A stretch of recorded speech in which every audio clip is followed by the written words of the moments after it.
amazing event. Right, my show is called Your Big Beautiful Biased Brain. And we're very, very lucky to have sponsors. This show has been sponsored by an organisation called SFI. Can I say thank you to them? They've got an amazing website that I will tell you about again at the end of the show. But any teachers, parents, any older students that want any information about science, make sure you make a little note of smartfutures.ie. Genuinely, it's something I'm very, very happy to endorse. The whole theme of their campaign is I get paid to do this. I get paid to do shows about science, and when I worked as a scientist, I got paid to be a psychologist. Right, if anybody doesn't know, a psychologist is somebody that studies behaviour and mental processes. If I was to describe you lot in a single sentence, it would be this: you are pattern recognition machines. I'll give you a clue. You are pattern recognition machines. Put your hands up if you can now see Jesus in a pizza. Yeah, of course there isn't Jesus in a pizza, it's just the way the cheese happens to have melted. But you can't help but see patterns because we're pattern recognition machines. Faces are very important patterns for us to recognise. We see them everywhere. These aren't screaming in agony, they're just tea light holders. But you can't help but see a face, right? Psychologists have a term for this. We call it pareidolia. Okay, everybody in here, I'd like you all please point to your mind. Good? Everybody's pointing to their heads, just check, yeah? Right. You can close your eyes so you're not disturbed by the person next to you. Would you now please point to your soul? Oh, that's interesting. There's a whole lot of people pointing to the centre of their chest. That tells me two things. The first is this: you don't really know where your hearts are inside your bodies. But it also tells me you think there's something that makes you you that isn't to do with your brain. Right, I'm here to tell you that everything that makes you you is all down to your brain. But I know where the confusion comes from, because teachers like me keep saying these silly things like this: would you please go away and learn that by heart? Right, we have to put a stop to this. Your heart can't learn anything, it is just a pump. Kids, if your teachers say this to you, you have my permission to very politely say, I'm sorry sir, I'm sorry miss, but my heart can't learn anything, it is just a pump. Okay? We've got to put a stop to this. If we think we know something really well, we say we know it from the bottom of our hearts. Again, this is rubbish. Hearts can't know anything, they're just pumps. There are loads of these. If you fall in love easily, we say you wear your heart on your sleeve. Well, that's disgusting. If you went around with a heart on your sleeve, you wouldn't fall in love with anyone. No one would come anywhere near you. If your boyfriend or your girlfriend leaves you, you say you've a broken heart. No, that's a heart attack. Phone an ambulance, get to the hospital. Right, don't lose hearts, because you know in your heart of hearts, I can bang on about hearts until my heart's content. What's my heart got to do with it? It's just a pump. But I know why you were pointing here. We're aware of our hearts in a way that we're just not aware of our brains. Our brains, we've got no sense that they're there, but they're the most important things about us. Right, your brain is the most amazing machine in the universe. It just doesn't necessarily work in the way you think it does. I'll give you some examples. Hold your heads really still and stare at the black crosses. I can talk about this image for about an hour. There's so many different things going on here. But you might be able to see those dots disappear. If you blink or if you move your heads, they'll pop back. Whoa, isn't that amazing? Right, your brains are amazing. They just don't necessarily work in the way you think they do. I'll give you another example. Do you realise we hear with our eyes? We hear with our eyes. I'll prove it to you. I'm going to play you a video of a man making a funny noise, okay? At the end of the video, I want you to tell me what noise he's making. Ba, ba, ba, ba, ba, ba, ba, ba, ba. What noise is he making? Ba, ba, ba. Right, I'm going to play exactly the same audio back to you. You're going to hear exactly the same thing, but this time I want you to listen to it with your eyes closed, okay? Halfway through, I'll get you to open your eyes and look at the screen. So close your eyes. Ba, ba, ba, ba, ba, ba. Look at the screens. Ba, ba, ba, ba, ba, ba. Put your hands up if you heard the sound change when you opened your eyes. Oh, isn't that amazing? I'll let you into a secret. He's not even the person going bar, bar, bar. All you're hearing is bar, bar, bar. He's an actor that we've paid to go, or depending on what you see, it will change what you hear. Here, I'll play the first one again. So they'll be going bar, bar, bar. It's not him, it's just the noise, bar, bar, bar. You can play with it yourselves. If you close your eyes and you think far, it will change. You can even make it go bar, far, bar, or bar, far, bar. Here, have a little play. Bar, bar, bar. Bar, bar, bar. Bar, bar, bar. Bar, bar, bar. Isn't that strange? Right, your brains are the most amazing machines in the universe. They're just not necessarily working in the way you think they are. I'll give you one more example. I can make everybody in here see something that doesn't exist, that is not there. And the only thing I'm going to need to do this is to use these shapes here. 3 little Pac-Men and 6 straight lines. You ready? I'm going to make you see a triangle that doesn't exist. Put your hands up if you can see a triangle. I promise there's no triangle there.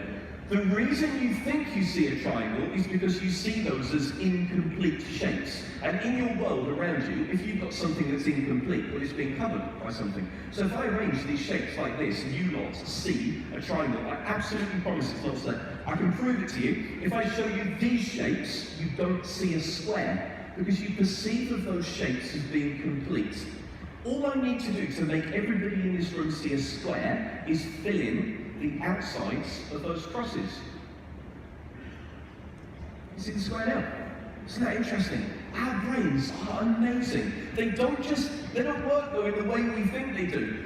To do what our brains have to do, it has to take shortcuts. Now, the best way to examine these shortcuts is with a few more of these visual things. If you think about what you can see, I think everybody in here sort of feels like they're watching a video or a film of the world. Yes? It's pretty stable, it's pretty clear, it's pretty constant, it doesn't change. Right, I'm about to blow some minds. Let's sort of think about what's actually happening. The first is this: your eye works like a pinhole camera. If you've ever messed around with a pinhole camera, you know the image that it forms is upside down. So the first thing that's going on is this: you're not seeing me stood here with my head above my feet. Actually, all the information that's going to the back of your eye is upside down. You're seeing me with my feet above my head. And the first thing your brain has got to do is turn it back up the right way. Right, it gets even weirder than that. Have a look at this creature here. This is most definitely a duck. You can see his bill pointing up there to the right-hand side. Can everyone see what? Rabbit. Oh yes, you're right. I'm sorry, it's a rabbit, isn't it? With its ears streaming backwards. Oh no, it's gone back to being a duck. Right, it turns out this is a very special type of image, and psychologists call this a bistable image. You have a bicycle, it's got 2 wheels. This is bistable. You can see a duck, you can see a rabbit, but you can't see both at once. Now this tells me you're not seeing a duck, you're not seeing a rabbit, you are interpreting what you see. Your brain has got to decide what it's looking at. This is a very, very famous bistable illusion. Nobody can mistake this young lady for anything other than a young lady until we turn her upside down, and then she becomes an old lady.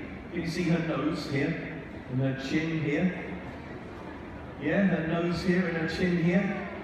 Right, this is because you're not looking at an old lady, you're not looking at a young lady, you're looking at a bunch of lines, and your brain has got to interpret what it sees. It decides what it can see. I must have seen this thing flip about 5,000 times. It happens to me every time too. All of a sudden, she becomes a young lady. Some of you might know this shape here. This is the first ever bistable image that was produced by a Swiss guy in 1832. He was called Necker. He was actually a crystallographer. He was studying crystals, and he made a crystal that looked like this, and he drew it in his notebook, and when he looked at his drawing, he went, oh, that's weird. Sometimes it looks like it's coming towards me, sometimes it looks like it's going away from me. He'd accidentally drawn the first ever bistable image. Right, hang on a minute. Just a couple of seconds ago, you thought you were looking at a video of the world. You now know it's upside down, and it needs to be interpreted. It gets even weirder. Have a look at these images here. I want you all to count the black circles that you can see. Count the black circles in that image. I'm not changing the image. Anything that's happening is happening inside your brains. Right, before you get too freaked out, let me tell you what's going on. If I could take a photograph of the back of your eyeball, it turns out most of your eyeball is pretty rubbish at seeing. There's actually only one tiny bit of your eye that can see in any detail. It's called your fovea. Hold your thumbs out at arm's length, guys. The size of your thumb at arm's length is about the size of the fovea in your visual field. Okay? Everything else is actually really fuzzy. It can't see very well at all. The fovea is just 1% of your retina, but it makes up 50% of all of the nerves that go to your brain. So what's going on here is, say you're looking at this black dot at the top here, you're using the fovea, the good bit of your eye, to look at it. You can see the black dot. Everything else is really fuzzy, so your brain makes it up. It says, oh, they look like long, unbroken grey lines, so that's what you see. Move your eye to another dot. The first one that you just looked at will disappear, because you're now no longer looking at it with your fovea. Your brain will tell you that those are unbroken grey lines. Isn't that weird? Isn't that strange? Right, it turns out this doesn't just happen in laboratories with images like this. This happens in the real world all the time. This is a great example. I'm going to show you a video of a goalkeeper playing a game of football in Germany. The ball's going to come to his feet, he's going to control the ball, and then he's going to use the good bit of his eye to try and pick the pass. Right, watch what happens.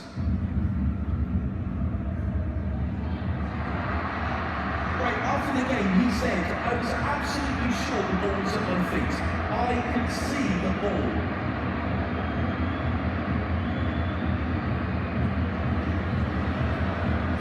The problem was it wasn't the ball, it was just a big white blob. It was the penalty spot, but his brain said, no, don't worry, you can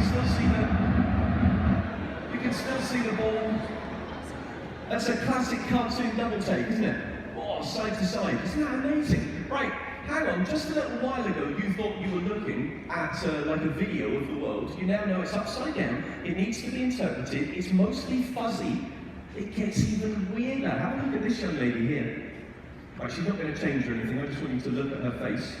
If I could show you what you were doing with your eyes, you're not just looking at her, what you're doing is you're using the fovea, you're moving the good bit of your eye around what you think is an important part of the image, and everything else is just that fuzz. If I could video what your eyeballs are doing right now, they would look like this. You're performing what are called saccades. Every time your eyeball moves, that's called a saccade. It's the fastest movement the human body can make. Right, you can all experience a saccade. If you all face forwards and look at me, and then move your eyes as far as you can to the right, over there. So hold your head still, move your eyes, and then I want you to pan your eyes all the way across the room slowly, so you're going all the way over to the left. I can see everybody's eyeballs in the front row. You're going, dong, dong, dong, dong, dong. Yep, your eyes are moving in jumps, aren't they? Yes, you're performing a saccade. Right, hang on a second. If your eyeballs are whizzing, why are you not seeing a blur? If your eye worked like a camera, every time you moved your eyeball, you would see a blur, wouldn't you? And you see no blur. That's because every single time you perform a saccade, your vision gets switched off. You're functionally blind for 10% of the day. You can't see anything every time your eyeball moves, but your brain fills in the blanks so you don't get freaked out. It's absolutely true. After the show, go and find a mirror somewhere in the toilets with a friend. You look at the mirror like this, you look at one eyeball and then you turn and you look at the other eyeball. Just go from eyeball to eyeball, you will never see your own eyeballs move. And you will not be aware of any time when you weren't looking at an eyeball. Your friend will be able to see your eyeballs move, and then you can swap round. They can look in the mirror, they'll do the same thing. You'll see their eyeballs move, they'll have absolutely no idea. For 10% of the day, we are functionally blind.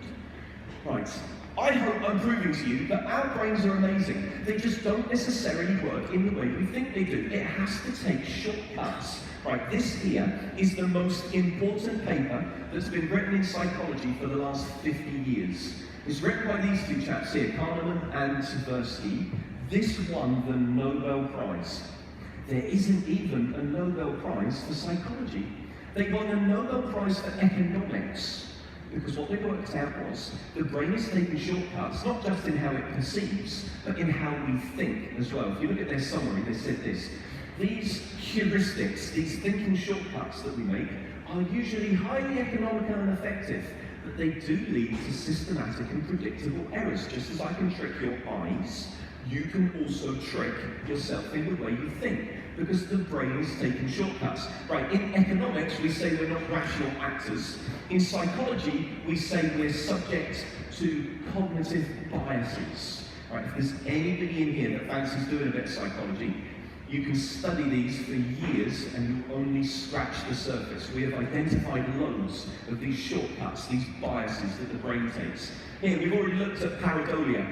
We see patterns when there is sparse data. Right, this makes sense. As we were evolving, when we were early humans, we might have been walking through the jungle and then we saw something that looked a bit like an apple. And you go, oh, look at that, there's an apple. Oh, it's just a leaf. Well, it's better for us to think we'd seen an apple, only for it to turn out to be a leaf, than to not see the apple and miss out on maybe the only food that we would have got in the day. That makes sense, yes? That's why the brain does it. Imagine going through the jungle and you look over your shoulder and you go, oh, there's a tiger. And you start to run, and as you run from the tiger, you realise, oh, it's okay, it's just some twigs. Well, it's better to think that you'd seen a tiger and start to run away than to not see the tiger and end up as the tiger's lunch. Make sense? Yes, we've still got these shortcuts that are in our brain. There are literally hundreds of these. This is lovely. This is the bias blind spot bias. It turns out everybody is biased about how biased they are. If I gave you lot a questionnaire, 85% of you would tell me you are less biased than average. I can see people laughing. That's not how averages work, is it? That's impossible.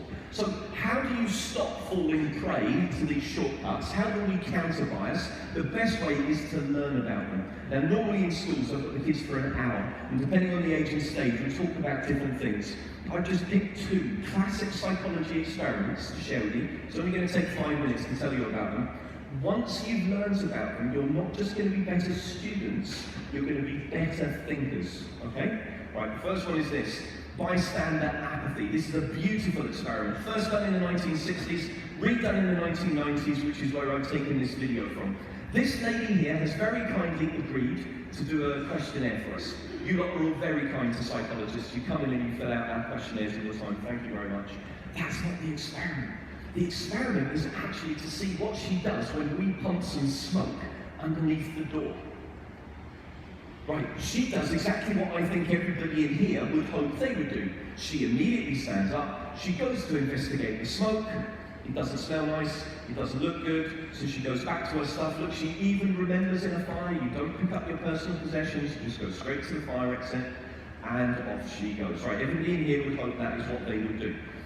This is fascinating. This next lady is coming off the street to do our little survey. The only difference is she's surrounded by actors. Okay, we've got actors in there, and the actors have been told, ignore the smoke. Right, what is she going to do? She spots the smoke at exactly the same time that the other lady does. Everything else is identical. When she sees it, we start the clock. Right, what would you do in this situation? Most people will just sit there.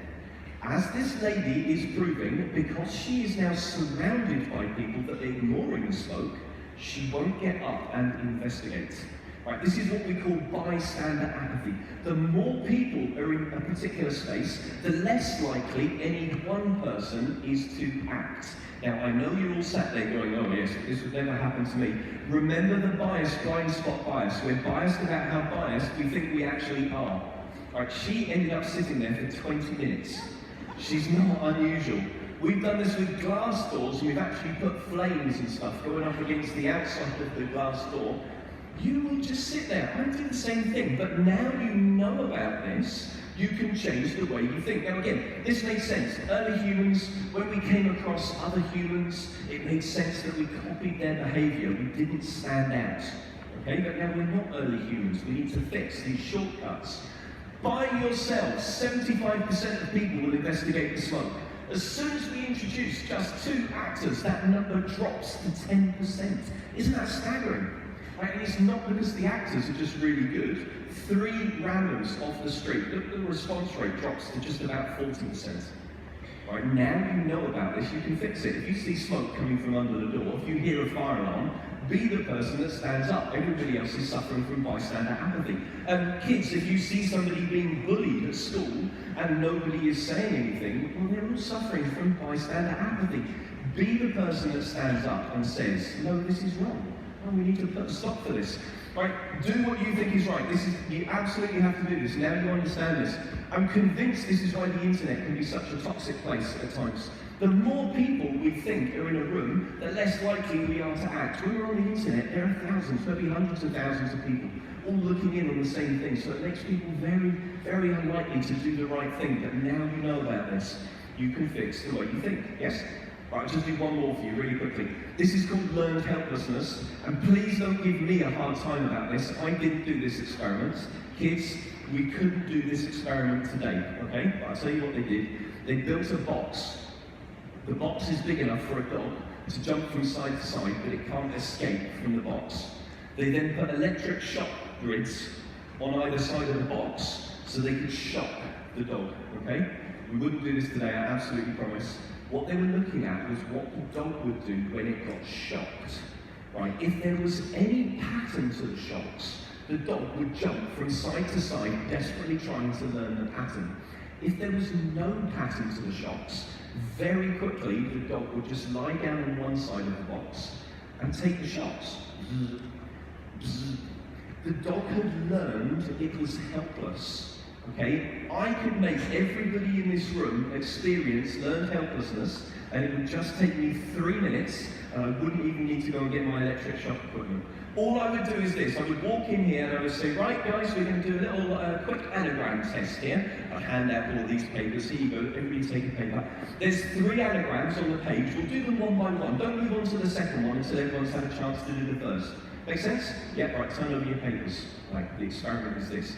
You lot have got a really easy anagram. Maybe it's TAC, and you all go, oh, cat, brilliant. And you shoot all your hands up.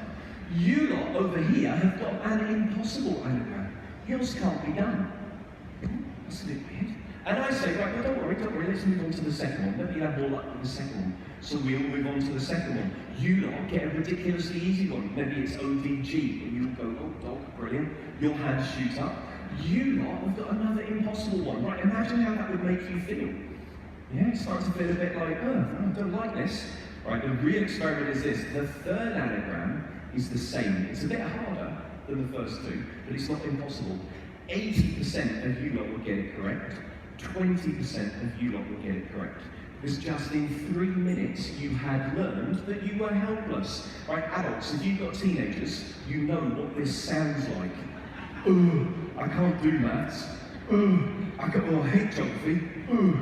Right, kids, if you hear yourself making that noise, it's just like being a dog in a box, okay? Don't fall prey to this shortcut that the brain takes. It makes sense.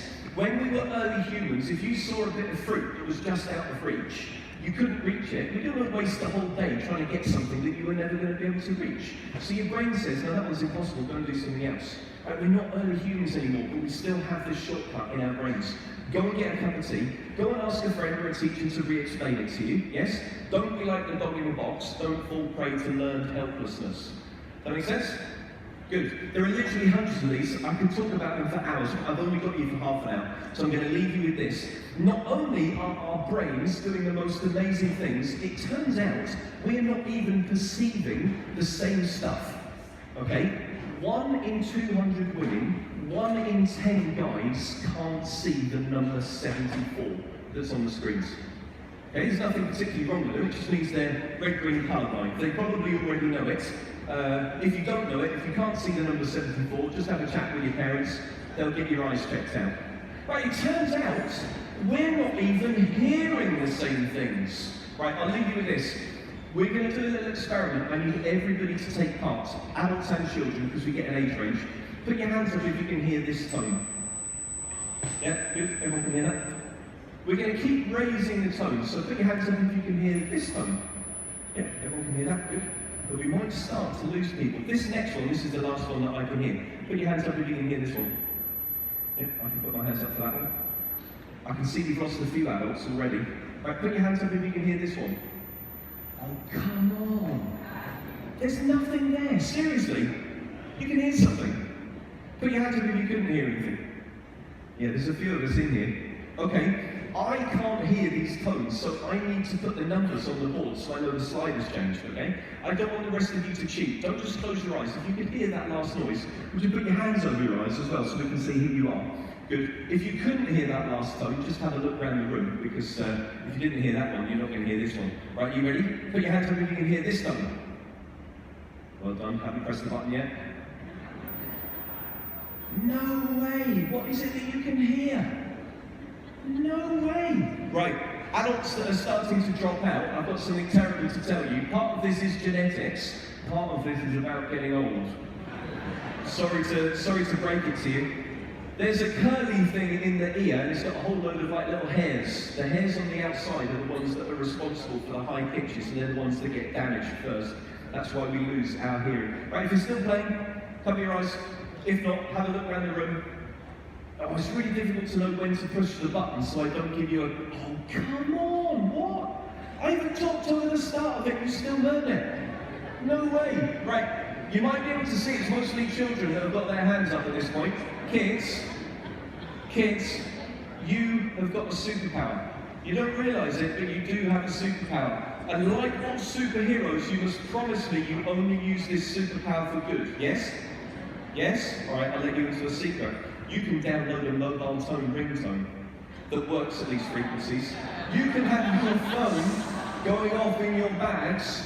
Your parents and your teachers will have no idea that your phone's going off. How cool is that? Yeah. Come on, you're looking at the slides. I've got no idea whether our machine even makes these noises. What I do know is everybody walking their dog past the RDS here is going, why is Fluffy acting so strange? Well, Fluffy would definitely be able to hear these noises. Right guys, I hope you've enjoyed the exhibition. I hope you've enjoyed this show. Just before you leave, can I remind you, I'm really happy to promote this website. SFI have put together this amazing website. Teachers, you've asked us about information for TY students. It's all there. Parents, students, people want information about different activities they can do at school. Again, it's all there. And there's a chance to win €100. Over the next few weeks, you're going to see these signs all over the place. Okay, we've got this lady here. She's a civil engineer. This person here, he works with snakes. How cool is that? You can explore this on the website. This guy here, he's an energy engineer. Right, if you see one of our posters, take a photo of you doing stuff with that poster, send it to those different places there, you know how to do this. Put in that hashtag, somebody's going to win €100. Guys, we've got loads of shows happening throughout the day, so make sure you come back, see one of the other shows. Can I just say thank you and well done to all of the amazing activities outside.